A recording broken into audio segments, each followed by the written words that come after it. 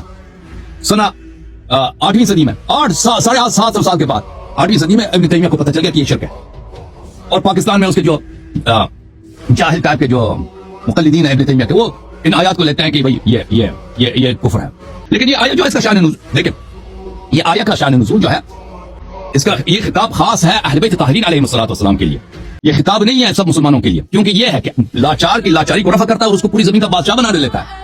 یہ کون ہے؟ یہ تو یہ عام مسلمان تو نہیں ہے، ہم اور آپ تو نہیں ہیں، اور آپ جب دیکھیں زندگی میں مشکلات آتے ہیں نا، ہم بہت دفعہ ہوتا ہے انسان غریب بن جاتا ہے، پیسے نہیں ہوتے، یا کوئی اور مشکل میں پھنس جاتا ہے، دعا کرتا ہے، پھر وہ مشکلات رفع ہو جاتا ہے، ٹھیک ہے نا؟ جب مشکلات رفع ہوتی ہے تو اس کا مطلب یہ تو نہیں ہے کہ ہم زمین کے بادشاہ بن گئے، تو یہ کہہ رہا ہے کہ آپ کو خلفاء الارض بنائے گا۔ تو ملاحظہ فرمائیے اس کا جو اصل جو خطاب ہے یہ اہل بیت طاہرین علیہ الصلوۃ والسلام سے ہے۔ یہ کتاب ہے کتاب سلیم بن قیس ہلالی رحمہ اللہ، جزء ثانی، چاپ مقدسہ، یہاں پر حدیث 25واں حدیث میں، یہاں پر صفحہ نمبر 775 میں امیر المؤمنین علیہ الصلوۃ والسلام کا فرمان ہے، قال اللہ عز وجل اما يجيب المضطر اذا دعاه ويكشف السوء ويجعلكم خلفاء الارض، هذا لنا خاص اهل البيت، یہ آیت خاص اہل بیت علیہ السلام سے خطاب ہے۔ کون ہے وہ رب؟ کیا اللہ کے علاوہ کوئی اور بھی ہے جو مضطر کی پکار کو سنتا ہے، جب مضطر اس کو پکارتا ہے اور اس کی لاچاری کو رفع کرتا ہے، اس کو خلفاء الارض بنا لیتا ہے؟ پھر اللہ تعالیٰ کی جانب سے ایک وعدہ ہے، اہل بیت طاہرین علیہ الصلوۃ والسلام لاچار، پوری امت نے ان کی مخالفت کی ہے، پوری امت نے اجماع کیا ہے ان کے حق کو غصب کرنے پر، ان کے ظالمین، ان کے دشمنوں کی سپورٹ میں، اللہ تعالیٰ نے وعدہ دیا ان کو کہ ان کی اس لاچاری کو رفع کرے گا، ان کی اس کمزوری کو ختم کر دے گا، اور ان کو پوری زمین کا بادشاہ عطا فرمائے گا۔ یہ اس کا خطاب سب مسلمانوں کے لیے نہیں ہے۔ کتاب اتقان میں، الاتقان فی علوم القرآن میں، وہاں پہ پورا باب ہے کہ قرآن مجید میں ایسے آیات بہت ہیں کہ ان کا خطاب عام ہے، لیکن اس کے مقصود اس کے خاص افراد ہوتے ہیں۔ یہ الاتقان فی علوم القرآن جزء نمبر 1، چاپ دارالفکر، کتاب چھپی ہے سنہ 2008 میں۔ یہاں پہ ملاحظہ فرمائیے فی وجوہ مخاطبات، قرآن مجید میں جو خطابات ہیں اس کے اقسام ہیں۔ خطاب الثالث، اس میں خطاب نمبر 3 جو ہے خطابوں کے تیسرے قسم میں، یہ ہے خطاب العام والمراد به الخصوص۔ خطاب عام ہوتا ہے لیکن ظاہر میں وہ عام سب مخاطب ہیں، اما یجیب المضطر اذا دعاه ويكشف السوء، لیکن اس سے مراد سب لوگ نہیں ہیں، اس سے مخصوص افراد ہیں۔ اما یجیب المضطر اذا دعاه ويكشف السوء ويجعلكم خلفاء الارض، اس آیت سے وہی مخاطب ہیں جو ایک دن پوری زمین کے بادشاہ بنیں گے، اور ان کی خلافت بھی اللہ کی جانب سے ہوگی، اللہ ان کو خلیفہ بنائے گا، اور یہ سب اہل بیت طاہرین علیہ الصلوۃ والسلام۔ مزہ آیا، اور میں یہ جو مزہ ہے ہندوستان کے ہر ویکتی کو دینا چاہتا ہوں۔ وَيَجْعَلُكُمْ خُلَفَاءَ الْأَرْضِ، اور تمہیں اگلوں کا خلیفہ کرتا ہے زمین پر، تمہارے ماں باپ کے مرنے کے بعد تم، تمہارے مرنے کے بعد تمہاری اولاد کو۔ چپ ہو جا ساتویں پھیل، چپ ہو جا،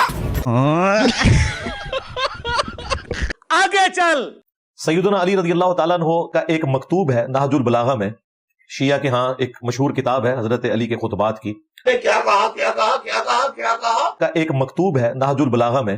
لیکن ایک سیکنڈ، کیا نہج البلاغہ بھی بخاری مسلم کی طرح صحیح ہے؟ نہیں، اس طرح تو صحیح نہیں ہے، اس میں ضعیف اور جھوٹی چیزیں بھی ہیں، اس طرح تو صحیح نہیں ہے، اس میں ضعیف اور جھوٹی چیزیں بھی ہیں۔ لو سامو، ایک بات یاد رکھیے کہ اگر کوئی حدیث نہج البلاغہ میں ہے، کیونکہ شریف رضی رحمۃ اللہ علیہ وہ محدث نہیں تھے، شریف رضی ایک شاعر انسان تھے، ایک ادیب تھے، اور انہوں نے نہج البلاغہ کو اس لیے نہیں لکھا ہے کہ وہ کوئی حدیث کی کتاب لکھتے ہیں، عقائد پہ کوئی کتاب لکھتے ہیں، فروع پہ کوئی کتاب لکھتے ہیں، نہیں، وہ بلاغت کے لحاظ سے انہوں نے جو نقاط حامل بلاغت ہیں, انہوں نے ان روایات کو جمع کیا ہے. سعید شریف رضی رحمۃ اللہ علیہ احتیاط نہیں کرتے تھے, ان کے کتب میں مخالفین کے احادیث بلا الہ ماشاء اللہ, اور شیعہ احادیث کے مخالف جو قطعیات کے مخالف ہیں, وہ احادیث وہ انہوں نے اپنی کتب میں جمع کیا ہے.